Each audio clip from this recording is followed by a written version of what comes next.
Previously on Coffee with Kenobi. When Johnson is asked about the meaning of the title, The Last Jedi, he confirms that this is in reference to Luke. He says, it's in the opening crawl of The Force Awakens. Yes. For heaven's sakes, why is this a mystery? Sorry, go ahead.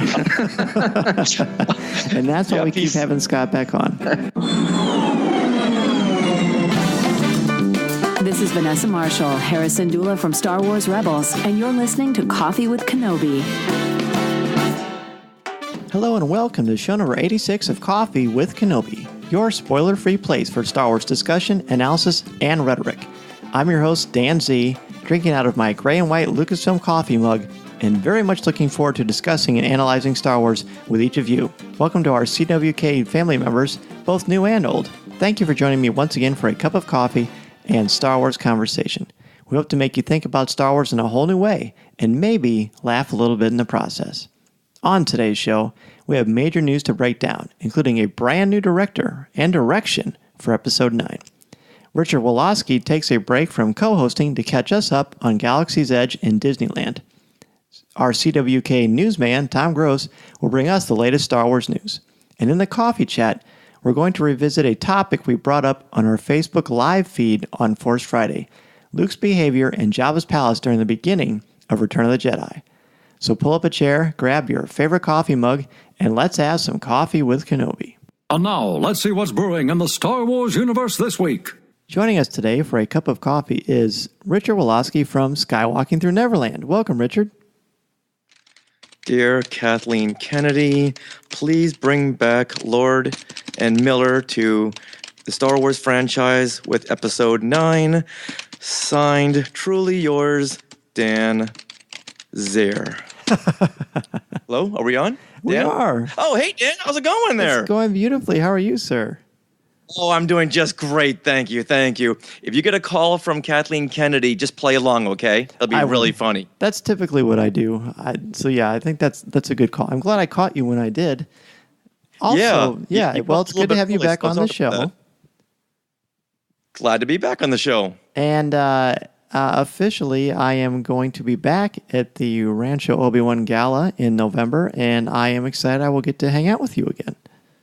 Yeah, it feels like it's been 11 months and 15 days and 13 hours since I've seen you last, according to my blog. Well, but also Celebration, we saw each other. That doesn't count. That was on the East Coast, so that doesn't count. Oh, that's true, the whole time zone thing. Yeah. So speaking of time zones, we also have with us the co-host of Idiot's Array and of Tarkin's Top Shelf, Mr. Mark Sutter. Hello. How's it going, man? Good to have you on Coffee with Kenobi. Yeah, it's going great. You were on our show 2 years ago. So I guess I'm returning the favor. If you think of it as a favor, it might actually be kind of a drag. I don't know. No, it's great. It's great. You've been a great supporter of our show for a long time, and it's nice to have you on. And gentlemen, we're going to forego our usual conversation points at the beginning because we've got a lot to discuss. We have a new director and writer of Episode 9, J.J. Abrams, and we have a new release date. So let's look at the J.J. news first, and we're seeing a range of surprise and joy and concern. Richard, what are your initial thoughts on this? Concern? Who's concerned out there? Come on, people. It's Star Wars fandom. Have fun with it. Honestly, when I first saw the news that J.J. Abrams was back and going to be directing Episode 9, I was happy that they had someone that wasn't just an up-and-coming student from film school that they could push around and just fire 2 months later on. But I really wanted another choice. I was looking for Dave Filoni. That'll never happen. I was looking for Joe Johnston. I don't know if they're going to go back to him. I was looking for maybe Jon Favreau. He would be the closest choice. But you know what? If it had to be J.J. Abrams, so be it. I'm extremely happy. I love The Force Awakens. And say what you will, that it was a carbon copy of A New Hope. That's fine. We still had a lot of fun. And as long as Episode 9 is not a carbon copy of Return of the Jedi, then you know what? We're all good. J.J. knows what he's doing. Yub. Mark, what about you? Well, I am excited that J.J. Abrams is going to do it. I had been hoping for a female director, something like Patty Jenkins, who just knocked it out of the park with Wonder Woman, or Ava DuVernay, but I knew she was in the midst of post-production for A Wrinkle in Time. So J.J. Abrams was basically on my short list of people I would be okay with and happy with if they were chosen. And, you know, as he said there, the idea of a carbon copy of A New Hope, I don't know. I think you had to ground some of the more risky things, like introducing a whole new cast of characters, killing Han Solo, not having Luke Skywalker speak at all. I think you really had to anchor all of that new in something old and familiar. So I think it was a smart move. So I'm excited that JJ is coming back because I really do like his work. Well, when Colin Trevorrow was removed from the project, or however you want to state it, I think I naturally went to, oh, well, maybe Rian Johnson will stick around. That would be awesome because obviously I have not seen Episode 8, but it sure seems like it's going in a direction and it's going to be the kind of film that we are going to really love as Star Wars fans and just movie fans in general. And for a fleeting moment, I thought, well, it'd be awesome to have JJ back, but that's not going to happen. So when I heard the news the other day, I was absolutely ecstatic because, like you said, Richard, I love The Force Awakens. I still think it's practically a perfect Star Wars film, and I've never seen it as a carbon copy so much as just sort of a love letter and borrowing from why this franchise is even still being talked about 40 years later. He's JJ's. I mean, he's a great writer. He obviously knows his Star Wars, and honestly, I kind of like the idea that he started this and he's wrapping it up. So I feel like he's really going to tell his entire story.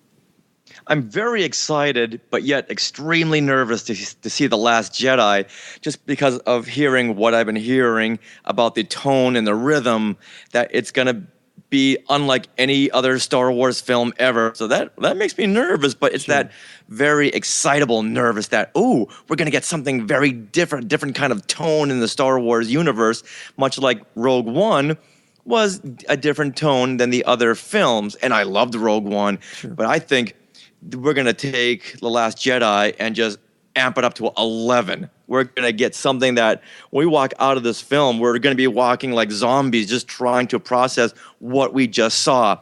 So I kind of want that for Episode 9.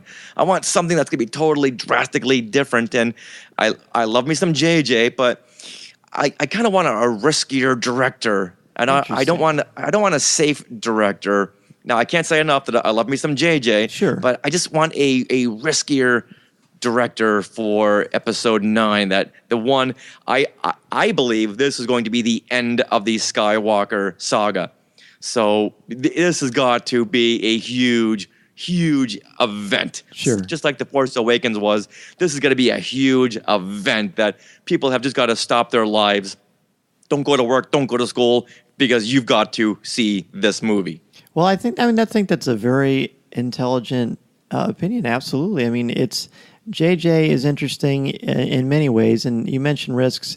Fortunately, we can go through his catalog and see that he's got a wide range. Like, did he direct that Mission Impossible film that was so incredibly intense? Like, yes, Mission Impossible 3, extremely intense, and so we know he can do that. I think safe is an interesting word too, because I'm sure. I mean, they basically said, I'm going to go ahead and read for us the statement that Kathleen Kennedy made about this. And it was very, very brief announcement on StarWars.com when it came out. And what she said was, with The Force Awakens, JJ delivered everything we could have possibly hoped for, and I am so excited that he is coming back to close out this trilogy.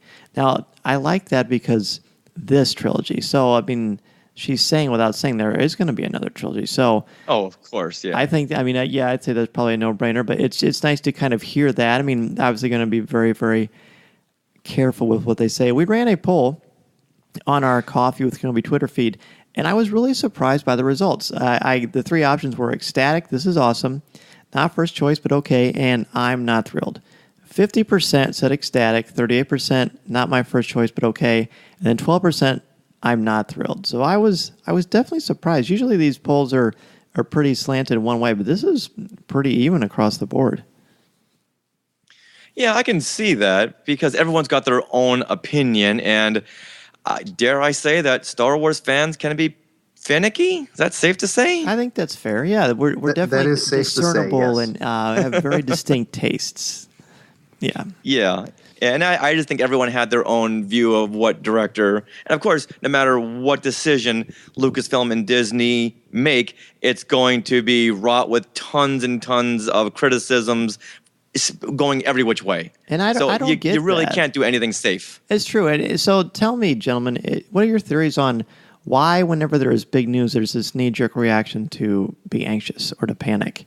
I don't feel that way. I don't think either of you feel that way. And a lot of people don't. But, when these things happen, people get nervous. Why the instant thinking that it's going to go poorly? Because it has not gone poorly since Disney took over. Well, I think what we're seeing here is the transition from George Lucas' leadership to Kathleen Kennedy's leadership. When George Lucas was in charge, he was in charge of every aspect. He was the producer, he was the writer, he was the director, he was the lead editor, he approved every shot. He did everything except for the score. But we're seeing how Kathleen Kennedy runs a film studio, and a lot of these director changes, a lot of these writer changes are actually pretty normal.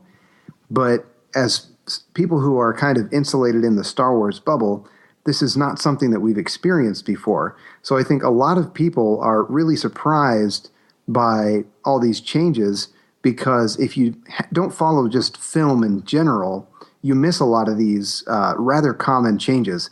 I mean, it's not as common, say, as Lord and Miller getting kicked off when they're almost done with production, but director changes before production, changes in screenwriters, that's even more common. And so I think that our first reaction, since it's not just George is leading the ship, is to panic a little bit. And I think that panic is a little bit unfounded after Rogue One, because that was the first film that was really put through the ringer of the normal Hollywood process. So, and I would say that there's probably a reason we don't have a making of Star Wars The Force Awakens book. I'm guessing there were some sparks behind the scenes for The Force Awakens that we may never get to read about. But it's all in how people perceive things being wrong when actually it's pretty normal. It was unusual before. I'll go in a whole different direction and say you take out social media from the equation and you won't get this. Everyone wanting to voice their opinion, because now that we have this thing called social media, everyone's got an opinion, which is great, but I think people just take it to that nth degree, and instead of processing the information, they'll go on their knee-jerk reaction and say things sometimes to get that click, to get those downloads, when it's not something they really mean. That it's unfortunate now that everyone has to weigh in, even if they believe one point or another, just to be in the conversation before they know what's going on. And we've seen this for decades with reporting. They get a nibble of a story and boom, they're off and running to this whole big blowout. So I think that has a lot to do with it. You released a new director, a new release date, and everyone wants to be the first one into the conversation and just be the ones to keep the conversation going. Right. And well, I'm glad you brought up the release date, because that was the next thing I wanted to talk about. They've moved the release date from May 24th to December 20th. Personally, I'm thrilled with this. I mean, they're going to need a little more time anyway, since they've basically had to redo everything. Who knows what they did to this point? But now they've got a new writer, a new director, as we just talked about. So you've got to move it so there's more time. It kind of reminds me of a little bit of the Force Awakens development, which is interesting, but not altogether surprising, because again, there have been a lot of things that have changed.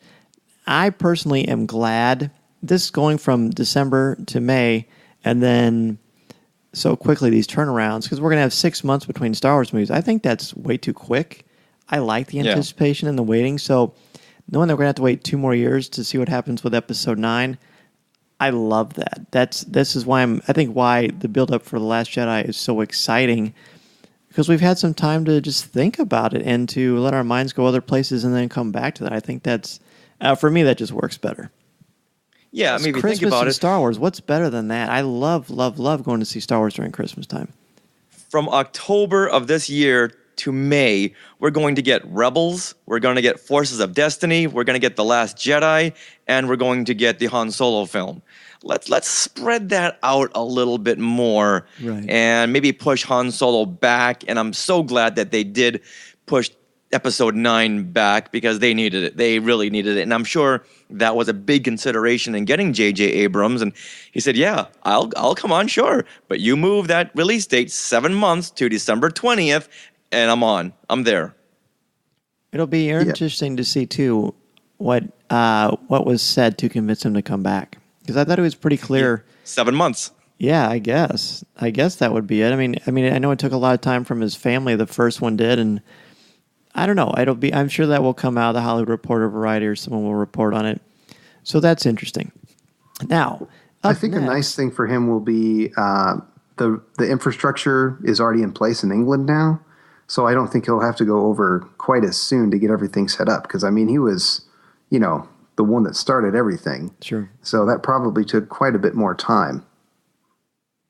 Well, he's already starting pre-production because they're going into production in January. Right. And for a film like this, you've got to start like today. Yeah. Oh, yes. All the sets, all the costumes.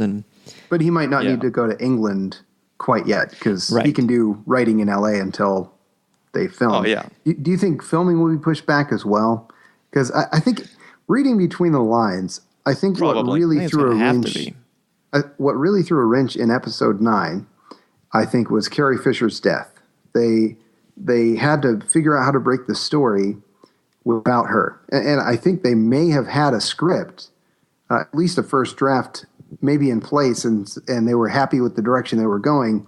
And then I think that's where the split really happened. I think that's what really threw it off, because maybe Colin Trevorrow was trying to do something, and Kathleen Kennedy is saying, no, we can't do that because of this. Sure. So I don't know. It could be. It's really, really, like you said, it's hard to say because we're pretty much speculating because we don't know for sure how that has impacted the story, and we won't know probably until Episode 9 is, a part of our collective memories of Star Wars anyway.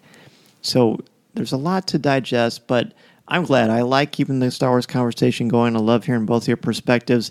And speaking of that, up next, we're going to ask Richard about some updates on Galaxy's Edge at Disneyland. This is Coffee with Kenobi. This is Coffee with Kenobi.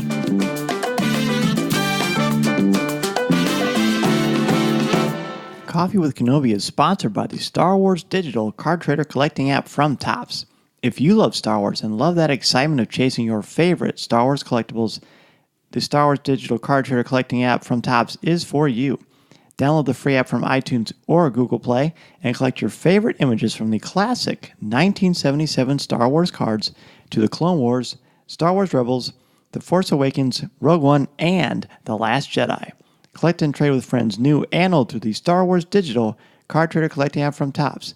These are the cards you're looking for. It's time to talk Patreon, and CWK's Patreon page is something that has gone so well for us. We've had so much fun with it. It's benefited our show in so many ways, and it's thank you so much to people like Jason Hall, Dennis Keithley, Angela Souse, Aaron Harris, Brian McKinney, Mediocre Jedi, Connie Shee, Terry Lee, BJ Smith, Nick Deco, Adam Leonard, Jim Capron, Mark Suter, Mike Audette, Eric Struthers, Jared Cantor, Swarth Sala, and Christo Hading. Our Patreon page is something that we use to helps us host our webpage and upkeep for all of the different equipment that is a part of podcasting, and with the things we like to cover on Star Wars events all around the globe, things like airlines, hotel, food, and transportation. The cost of that is helped because of your generosity through the Patreon page. And there are great incentives for you, too. Starting at $5, you can get anything from recognition at the start of the show, like you just heard, a follow from us on Coffee with Kenobi's Twitter page, access to private conversations that we have on our Patreon message boards. You can get a coffee mug with the Coffee with Kenobi award-winning logo, t-shirts, and if you donate $50 or more, you could co-host a show with me for 1, 2, or 4 times in 1 month. So be sure to check out our show notes or our webpage for more details. right, we are back, and as promised, we have a really nice opportunity here because I definitely know my Disney. I love Disney World so much because I used to work there. My wife and I honeymooned there. It's just got a lot of good memories for me. But Disneyland is pretty special too. And Richard is obviously, because of Skywalking through Neverland and so many other things, I've had the good fortune to chat with Richard face-to-face a number of times, and your Disney passion is sincere and wonderful, and you are an avid Disneyland guy, so I'm sure that through your connections and just kind of visiting the parks, I'm sure you've got some interesting observations about Galaxy's Edge on that side. Well, just living 20 minutes away from Disneyland, Sarah, my wife, and I we're able to go to Disney whenever we want. We want to go on a Wednesday morning, a Thursday evening, we're there. And our first stop is always at the top level of the Mickey and Friends parking structure. We have a clear view of the construction. The Skywalking through Neverland YouTube channel, you can see all of our construction updates. So we'll take a video of 3 or 4 minutes. We'll point out everything that's new, what has been added. And every time we go, there's just a new structure being put up, new holes being dug, cement being poured. So they are really, really on the ball with this. And I can't tell you how excited I am for this after going to D23 Expo last July and seeing the big model of Galaxy's Edge, knowing where exactly everything is going to be. Here's where the Millennium Falcon is. On one side of the park, you're going to get the Resistance base. On the other side, you're going to get the First Order, you get the Marketplace in the middle. And it's just so fascinating to see little A-wings here and there, shuttles. I am so pumped for this. I can't even tell you. And knowing how big this is, wow. This is something that you can keep on going to day after day after day and always see something new. Now, I don't know if Dan or Mark, if you guys have seen Westworld, but we're just starting to watch this, and every episode we're getting more and more excited because, wow, this is what Star Wars Galaxy's Edge is going to be. Totally immersive. You're going to be able to immerse yourself in a storyline that you create, not Disney, but you create. You can be a bounty hunter. You can be a Jedi. You can be a part of the new Resistance. You can be the part of the First Order. Whatever you want to do is yours for the taking. And all you got to do is integrate yourself into a story. If you want something to go a certain way, well, you make sure the story goes that way. And through the wristbands or whatever technology they're going to use, they can capture everything and know every move you make to make your story that much more personable. So it's not going to be like the rest of the park where you're going to go up to something and be a passive observer. Now you're fully immersed. So at any time, if you're part of the Resistance, you could be surrounded by a First Order garrison and taken here or taken there. And then you add the Star Wars Hotel. It's never ending. So Star Wars is not just films anymore. It's way beyond that. It's something that needs a new moniker, a new title for what Star Wars is, because it's not even it's above and beyond a franchise. It's just a way of life. Yeah, Star Wars is life. And Disney is very much made sure that that's the case. I'm glad that you brought up the immersive, interactive concepts that they're going to employ here with Galaxy's Edge.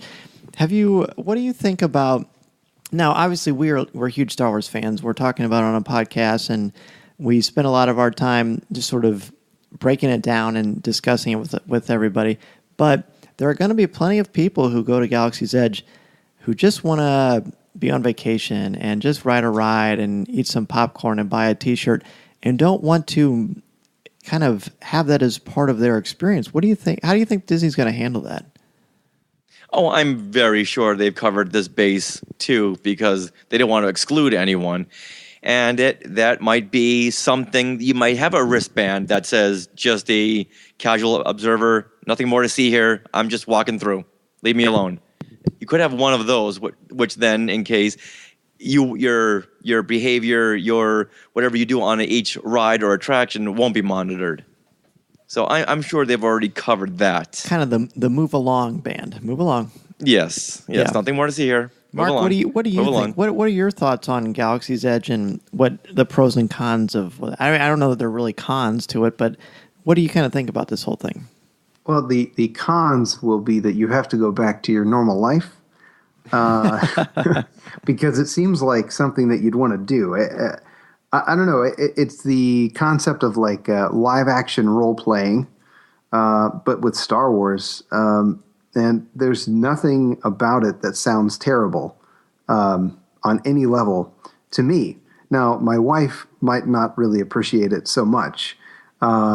So to have a truly, full experience, you almost have to go by yourself, or you need to have a family that's like totally committed. And imagine having like younger kids that they'll get tired and they might not want to keep doing it.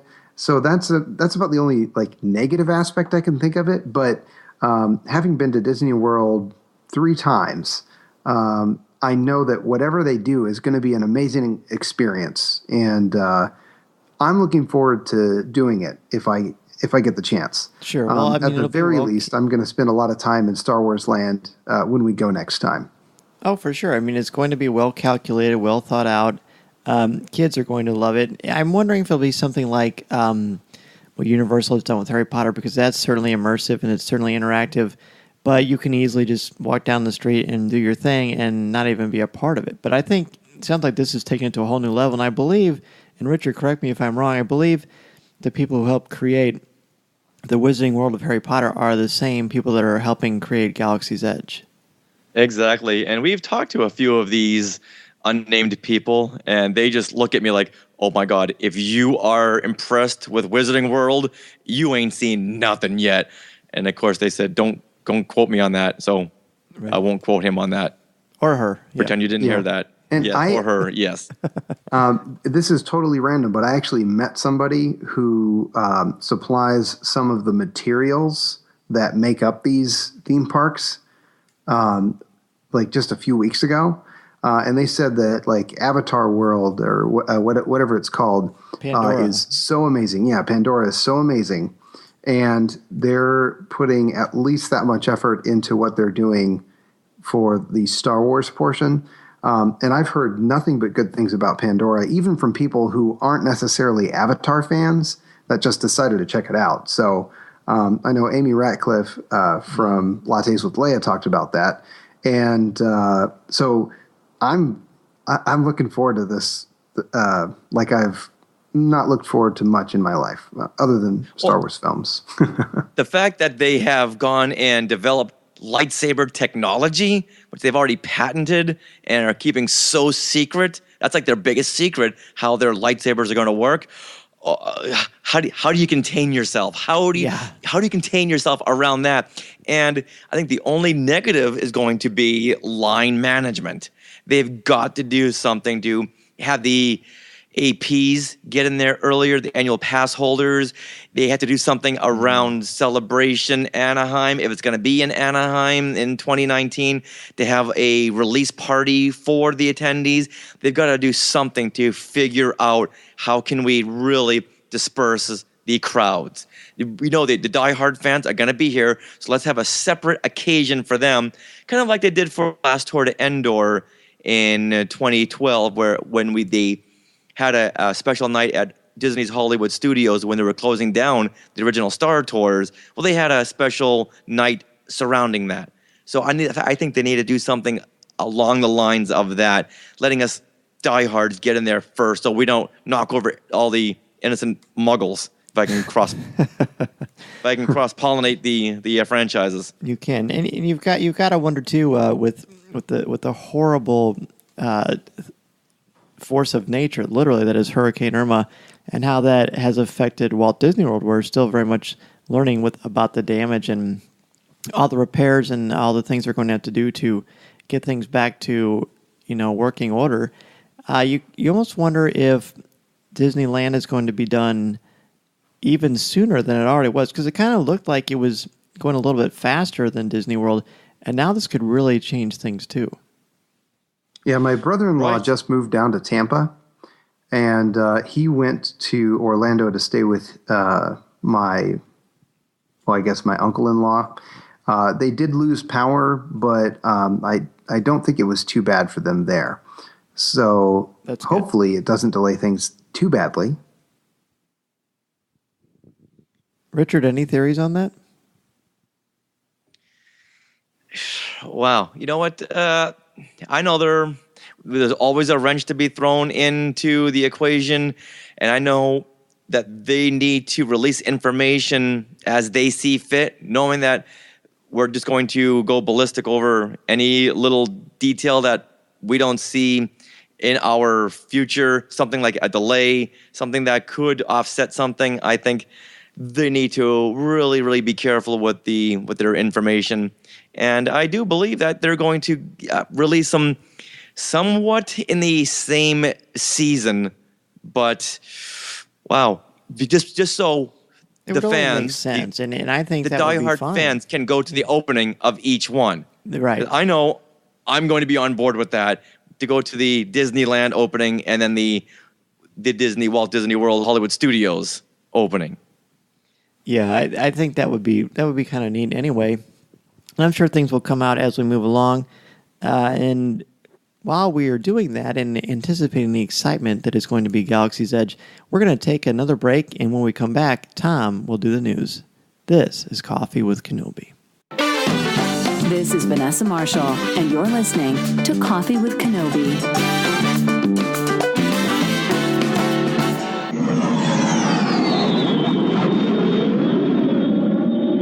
The Star Wars Digital Card Trader Collecting app features incredible images from many aspects of the saga, including the original trilogy, the prequels, the Clone Wars, Rebels, The Force Awakens, and Rogue One. It's the quality you have come to expect from Topps. It's also easy to get into and really fun, too. Your favorite Star Wars characters, scenes, and moments are in every pack. To get started, download the app for free from iTunes or Google Play, and then be sure to open the app each day for free credits to spend on card packs from the Cantina. Plus, if you can't get what you're looking for, there's a place to trade with your friends as you complete your Star Wars collection. And if you're an experienced collector, there are exclusive cards, special inserts, and autograph opportunities for you to enjoy.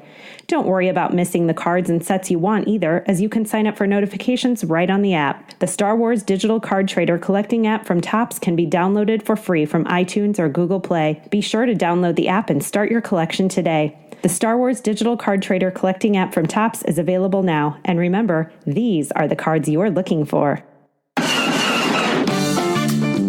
We're back, and Tom is back to bring us the latest in Star Wars news. Tom, what do you have for us? Well, in August, we reported that Disney would be parting ways with Netflix to create its own streaming service in 2019. And at that time, Disney had purchased a majority of BAMTech, the digital media company it plans to use as a streaming service for Disney and ESPN branded programming. Also at that time, it was left a little unclear what the exact fate of the Star Wars and Marvel franchises would be, but that was cleared up this week when Disney CEO Bob Iger announced that Star Wars and Marvel will move to the Disney direct-to-consumer streaming app. This announcement came at the Bank of America Merrill Lynch 2017 Media Communications and Entertainment Conference in Los Angeles, where Iger said, quote, "I have described a very rich treasure trove of content for this app. We're going to launch big, and we're going to launch hot." In addition to Marvel and Star Wars announcement, Iger noted that Disney also intends to add 4 to 5 original movies per year, as well as an equal number of original series and TV movies. Oh, wow. He also announced a bit more specific time frame for the launch, from just a general 2019 launch date to late 2019. Well, the first thing that comes to my mind when I hear this is Bob Iger has been ready to retire from his position for a while now, but they keep coming out with these amazing things, and it's probably very, very hard to distance himself from so many exciting things. Not a surprise, I think we would all probably agree that they're going to, what was the word that come in hot with, they're going to have Marvel and Star Wars, and knowing that they're going to have original ideas in films and TV shows, that certainly will get the ball rolling on speculation, I would think. Boy, 2019 is going to be huge. Oh, my goodness. And I really hope that they follow through with this promise that they've been using. They've been giving us that there will be a Star Wars live action TV series, which they started back in 1993. Right. So if it was ever going to happen, now's the time. They've already got the scripts. Let's get them moving. Yeah, the only downside is paying more for all these different apps that are coming out for the different services. We are cord cutters, so we just have basically Amazon and Netflix, and we're going to be adding the CBS app to watch Star Trek. Well, at least I will be watching Star Trek. I can't convince my wife. But I just have to console myself that even if I have 5 or 6 different apps, it's still cheaper than cable plus DVR. That's very, very true. That is very true. I think I can't imagine it will be more expensive than a Netflix, but in whatever it is, I'm sure we'll pay it, because especially if we know there's going to be original programming. As long as there are no commercials. And plus, if they're going to give us 4 new movies and new TV series, do we need the other apps? No. I'm sticking right with the Disney app. I don't need Hulu. I don't need Netflix. I'm just going to stay here. I know we had talked about that in August when the news was first broke about this. And Dan, if you recall, we had been talking about how maybe movie houses are going to start pulling their movies from these general curators of multiple studios, and then perhaps maybe in the future it's all going to come back together, back to one. But when this came back out, that conversation came back to me, and I don't know if I am on that camp again. I'm starting to see maybe we're going to have to make some choices of, what studios do we really like, and what studios are putting new stuff out there and making things exclusive to their app. And this is big news. I agree. 2019 is going to be. I thought 2017 was going to be huge. 2019 is shaping up to be gigantic. Well, from streaming apps to the printed page. The cover and details to the book Star Wars Canto Bight were revealed today on StarWars.com. The book, which is part of the series Journey to the Last Jedi, will be a collection of novellas written by Saladin Ahmed, Ray Carson, Mira Grant, and John Jackson Miller, with the cover art by Matt Taylor. Well, this stunning cover has the title Star Wars Canto Bight in large red block letters diagonally going down left to right, with the author's names just under in white text. And the top half of the book's image is in white, black, and goldish tones, showing a host of exotic ships flying toward the viewer. And the lower half of the book has gold coins or credits showering over a picture of the aliens of Canto Bight. Along with the image on the cover, StarWars.com will give you a summary of each author's story written by the authors themselves. But I will say that my favorite novella title is Hear Nothing, See Nothing, Say Nothing, which in a way seems to be a bit more like military propaganda than Casino Mantra, or I don't know. Maybe it's more like what happens in Vegas stays in Vegas. What do you guys think? The thing that's exciting to me is that it's a short story collection. John Jackson Miller writing Star Wars is always a great thing. He's one of the best out there. This very much reminds me of when The Force Awakens came out. We had Tales from a Galaxy Far, Far Away, the aliens. Landry Walker was on this, and I love those. I thought those were so fun, so interesting, so digestible, and you could just sit down random times and just get an entire Star Wars story in, and that's a little more tricky to do with the novel. So this is a cool concept. I'm not crazy about this whole casino thing for whatever reason. But I'm sure that I will be persuaded to once we see The Last Jedi. You mean you're not crazy about the whole concept of the casino in Last Jedi? I think so. Just the notion of we're in a casino. I mean, remember the diner stuff in Attack of the Clones? And that takes me a little bit too much out of the Star Wars universe. But I can definitely be persuaded. Right before The Force Awakens, they had made a huge to-do over Maz Kanata's castle and all these new aliens we're going to be meeting. How many of those aliens did we actually meet, and how much time did we spend in Maz Kanata's castle? Right. So it might be something like that, where the camera does a Scorsese, where it zips around the tables, and we go in the front door, out the back door, and the chase continues, and that's all we ever see. Yeah, I think so. It might be something like that. Right. So when I first saw the whole Canto Bight thing in, was it Vanity Fair, Yes. my first reaction was, oh, here we go again. This is Maz Kanata's castle. We've been here. Don't get too used to all these aliens because we may just see them in the background and that's it. But I am excited about the Porgs. Well, as a host of Tarkin's Top Shelf, I'm always excited for more books. My collection is my bookshelf. I don't really get into the figures so much. So this is right up my alley.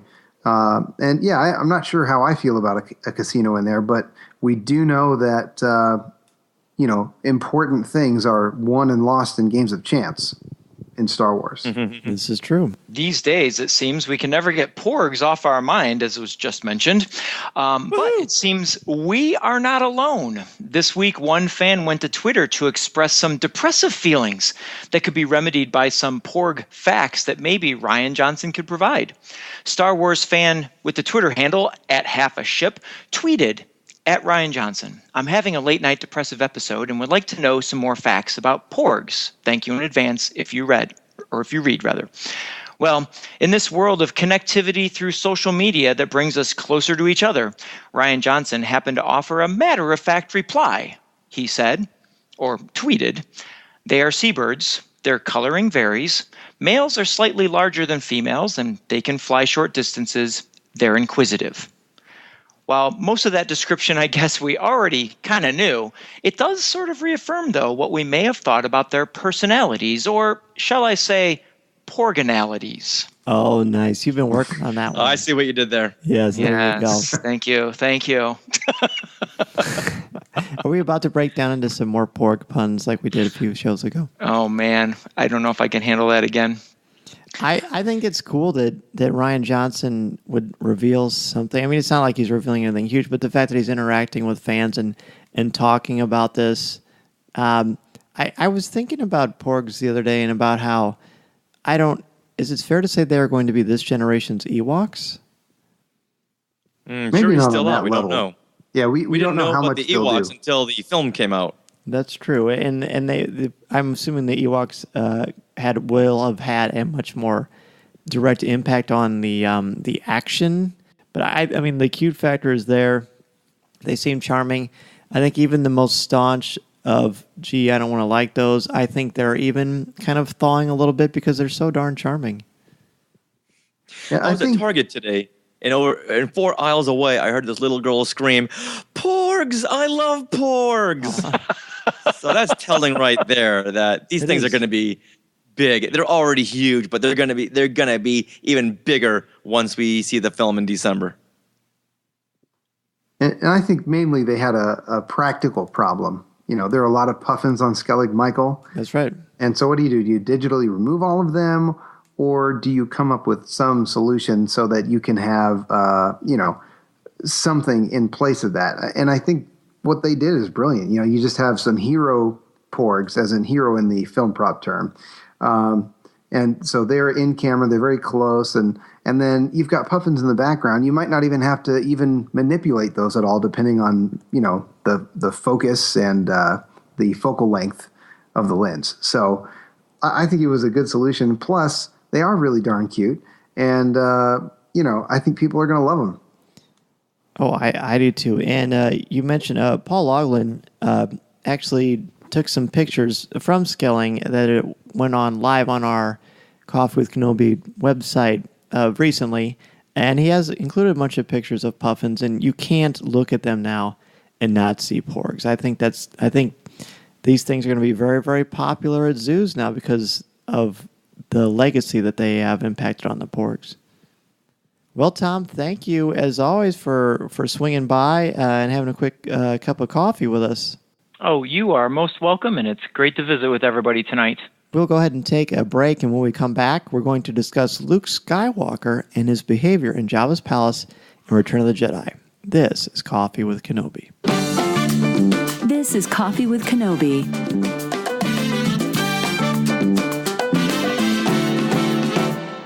Coffee with Kenobi is sponsored by the Star Wars digital card trader collecting app from Topps. If you love Star Wars and love the excitement of chasing your favorite Star Wars collectibles, the Star Wars digital card trader collecting app from Topps is for you. Download the free app from iTunes or Google Play and collect your favorite images from the classic 1977 Star Wars cards to the Clone Wars, Star Wars Rebels, The Force Awakens, Rogue One, and now The Last Jedi. Collect and trade with friends new and old through the Star Wars Digital Card Trader Collecting app from Topps. These are the cards you're looking for.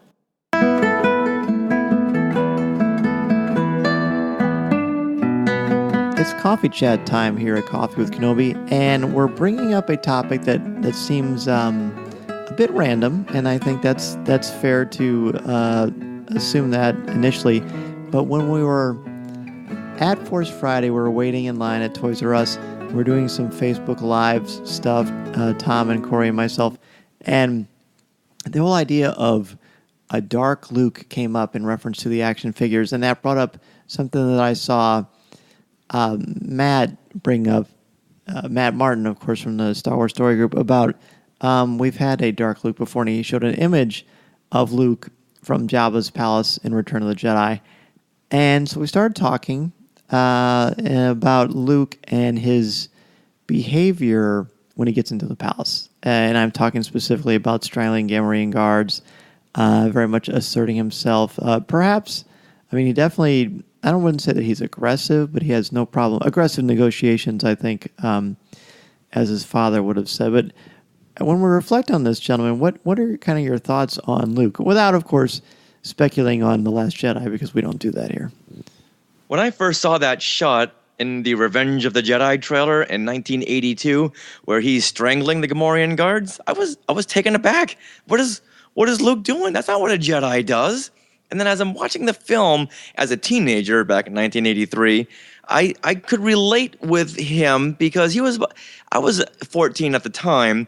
So I thought, it seems like he's going through his, if you could equate it with our years, more like the teenage years, the late teenage years, when you think you know all the answers, but yet the smallest thing could set you off. And I think that's kind of where Luke was with his Jedi Knight status. At that point, he enters Jabba's palace. He walks in. I'm sure he used the Force to manipulate himself inside. He's up against two Gamorrean guards. You know what? I can quickly dispense with them with a wave of the hand. If I got to tap into that dark side, so be it. I've got a mission, and I've got to save my friends. And as we go along, he does display more and more dark tendencies. So I would relate him to that teenager who he wants something, doesn't really know exactly how to convey it, so he uses maybe violence, uses dark energy, and that's how he's going to communicate. And that's just the way Luke did it when he grabbed the gun from the guard, and he didn't do things that he would have done maybe 6 months later. Yeah, I think how do you feel about that? He's definitely on a razor's edge throughout the whole film. And I think if you really look at the way everything is structured around the Jabba's palace sequence, Luke has incredible foresight, almost on the level of Emperor Palpatine, for how things are going to fall into place. And so you kind of wonder if part of the dark side is maybe forcing things to happen, no pun intended. And the way that he was, he thought, okay, I'm going to hide this lightsaber in R2-D2. And, how many days go by until he comes there even? And R2-D2 just happens to be on the sail barge serving drinks, and it just all works out. And so I think throughout the whole film, you're just seeing his flirtation with the dark side. And when he finally, I think, taps into that, it's right at the end of the fight with Vader. And, he's just smashing. And, I think that was a moment that he finally had to make a choice. Was he going to choose the dark path or the light path? So everything before that, he was just sort of experimenting with it. I mean, with the Gamorrean guards, was he choking them, or was he mind tricking them to think they were choking? So, I mean, you could justify it, but I think that throughout the film, you're just kind of seeing a little bit of darkness in there, but he's not really committing to it. But the dark side does dominate your destiny, so we don't really know exactly what happened to the Jedi he was training between Return of the Jedi and The Force Awakens. But, maybe that played into it. Who knows? See, This was only months after Vader told him that he was his father, so I'm sure he had a lot of time to think, and maybe he did tap into that dark side just to see if the grass was greener on the other side. See, the challenge with this conversation is that it's all anachronistic, because obviously when Lucas made this and Richard Marquand made this, the other things the Jedi can do, like the way he could have disarmed the Gamorrean guards, if this were set during the prequel era, it would be much different. It would have been a force push or a mind trick or who knows what. I mean, if the mind tricks work on those with a weak mind, and Gamorrean guards don't appear to be doing calculus at any point in the films. So, that scene was cut out. If you look at the Blu-ray, there is a scene where they're all taking some math exams. Oh, that's true. I can't wait till the figures for that. So you've got that challenge there. So story-wise, then we're brought to this interesting dynamic. I have never, ever bought into the fact that Luke flirts with the dark side. Never. I do believe, of course, that when he's battling Vader in front of the Emperor, when he thinks his friends are going to die, I think he gets really, really angry, and I suppose there's some dark side stuff that happens in there. But that entire film, Luke's as cool as the other side of the pillow. I mean, he's very, very calm with the Ewoks on Jabba's palace. Even when there's peril, he still is able to just sort of handle it in a much different way than he would have in The Empire Strikes Back. So this might actually be a discussion point that will be more challenging to kind of come to some sort of peace with until we do see what happens in The Last Jedi. It's hard to say. Yeah, and I would say that sometimes anger is righteous. Sometimes anger is justified. When you see a horrible injustice in the world, it's your duty, really, as a compassionate person to say, hey, this is wrong. And sometimes, that makes you angry. Now, we don't go out with, lightsabers and hack people's hands off, but I think there is a place for that. And I think in protection of his family, you could make the argument that it wasn't tapping into the dark side to be angry. To feel is not evil. Right. That's right. In fact, it's human. George Lucas has said that Luke did go to that dark side very, very quickly in Return of the Jedi when Vader says, "Sister." Oh, yeah. And Luke jumps up, and Lucas had said that Luke had gone to the dark side for that moment, with the way he strikes out at Darth Vader and just wails and wails and wails. And luckily, he was able to pull himself back when he threw the lightsaber at the Emperor and said, "Nope, I'm going to handle this like a Jedi. I'm not going to use a lightsaber." That was the moment where he came back to the light side, and I think he saw enough of the dark side right then and there that he said, "You know what? Never again. I know how tempting it can be. I know how quickly you can get things done, but that's not the Jedi way, and that's not the way I'm going to go." Totally agree with everything you said there. That's and it's that quick thing, and it's about the only taste he has because he's able to turn away from it. And that scene when he throws away the lightsaber is one of the most beautiful in the entire saga of Star Wars, because he's showing true pacifism, and he corrects the error that the Jedi make during the prequel era of ignoring and shunning violence to try to find a different way. And he's doing it in front of the most evil character that this mythology can offer us. So I still don't see it as he struggles at the beginning. It's with the dark side of the Force. As far as him strangling the Gamorrean guards, I mean, it worked. He didn't kill them. Yeah. He that was his way of force pushing them away. So I don't know. I think that's just what he knew. Luke didn't get that much training, so that's all he knew how to do. And just like, some teens who they haven't had the right schooling or the right patient mentor, they just resort to violence. And I think that's what Luke did because of his lack of training. Yeah, and let's not forget his plan A with Jabba was to murder him with a blaster. So it didn't work out, but he tried to pull one. Good call. Well, it'd be interesting to see what everyone else feels about this, feel free to weigh in on the show notes or online, and we'll all be happy to interact with you and kind of see what you think. So we're going to take our last break and return with some reviews from iTunes. This is Coffee with Kenobi. Listening to Coffee with Kenobi, you are the podcast you're looking for. This is. Yes.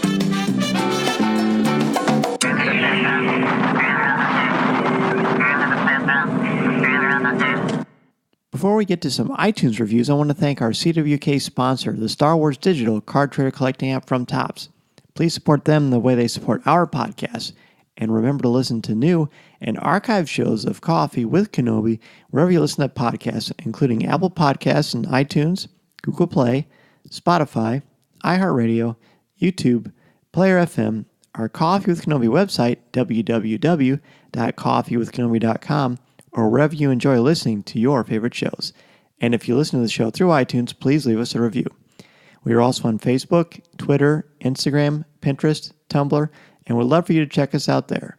Be sure to listen to our CWK family of shows too, including Legends Library, Rebels Reactions, Comics with Kenobi, and Lattes with Leia. We have an iTunes review from podcaster Mike. This is long overdue. Mike from the Cantina Cast here, and I'm going to tell a little story about the Cantina Cast and Coffee with Kenobi. Back in 2013, Joe and I were spinning our wheels trying to figure out what the Cantina Cast was going to be all about. We broke it down a few characters and analyzed some scenes and quotes as well, but it wasn't until CWK came on the Star Wars podcasting scene that Joe and I realized we had to step up our game. Dan and Corey pushed us to be better podcasters and helped us focus on what we wanted to do. But what really is amazing is the friendship between the two podcasts. We compete to make our show better and Star Wars podcasting as a whole, but we're friends first and foremost. There isn't a classier Star Wars podcast out there. CWK is one of the elite Star Wars podcasts. It's great to see another Star Wars podcast looking at the Holy Saga in a whole new way. Thank you, Dan and Corey, for helping us to be better at what we love to do. And Mike, thank you so much for that incredibly generous and flattering iTunes review. I appreciate it so much. If you haven't heard the Cantina Cast yet, surely you have, but if you haven't, you definitely need to go subscribe to them right now. Mike and Joe do a wonderful job, and again, thank you so much, Mike. That was really, really kind of you. A big thank you to Richard Woloski and Mark Sutter for having some coffee with all of us. Where can listeners get in touch with each of you if they want to ask you a question or just say hello? And Richard, let's start with you. I am at Skywalking through Neverland.com. That's where you can hear our show. Or you can go to iTunes or Stitcher. You can tweet at us at Skywalking Pod. We have a great Facebook group on Facebook where we have a lot of great, very safe discussions. If anyone gets out of hand, if anyone delves in negativity, boom, you're out of there. You're gone. We don't want that. We don't want drama. We have a great group who are very, very supporting of each other. And we've seen that a lot of our Skywalkers have formed their own meetups across the country, wherever they can, because they feel like they're such good friends with each other that, hey, if you're going to be in my neck of the woods, let's come on over here and let's meet up. And there are meetups everywhere, Skywalking to Neverland meetups. And so I love this group so much. And if anyone wants to become a part, which I fully encourage, just go to our page. There's 2 easy answers. And once you've answered those questions, in you go, and let's have some fun. I love that so much. And I love the positivity that you've brought to fandom, Richard. You're a treasure. Well, thank you. And we're going to stand by that, and all of our shows are very fun-filled and very, very family-friendly because Star Wars is for the family, and let's keep it that way. I agree. And Mark, you've got some amazing things, and talk about adding to Star Wars conversation. You always have some insightful things to say. Where can people hear more of your insights? Well, first and foremost, my personal Twitter handle is at Mark E. Sutter. And also, I'm on Instagram through the same name. You can hear me on Idiots Array with Ryder and Alan. That's at Idiots Array Pod. And we just talk about whatever's current, comics, books, movies, news, or any topic that our listeners may suggest. Also, you can hear me on Tarkin's Top Shelf, where Becca Benjamin and I analyze and dissect all the new Star Wars novels and books as they come out. And that is at Tarkin's Top Shelf. And yeah, you can hear my thoughts on both of those shows. And anytime you have a thought or a word on Twitter, I'm glad to talk about it. Well, we will have links to all these things in the show notes for sure. So thank you to each and every one of you for listening to and supporting Coffee with Kenobi and for contributing to Star Wars Conversation. We will be back next week with 2 new co-hosts and more Star Wars talk. This is the podcast you're looking for. This podcast is not endorsed by the Walt Disney Company or Lucasfilm Limited. It is intended for entertainment and informational purposes only. The official Star Wars website can be found at www.starwars.com. Star Wars, all names, sounds, and any other Star Wars-related items are registered trademarks and/or copyrights of Disney and their respective trademark and copyright holders. All original content of this podcast is the intellectual property of Coffee with Kenobi unless otherwise indicated. This is the podcast you're looking for.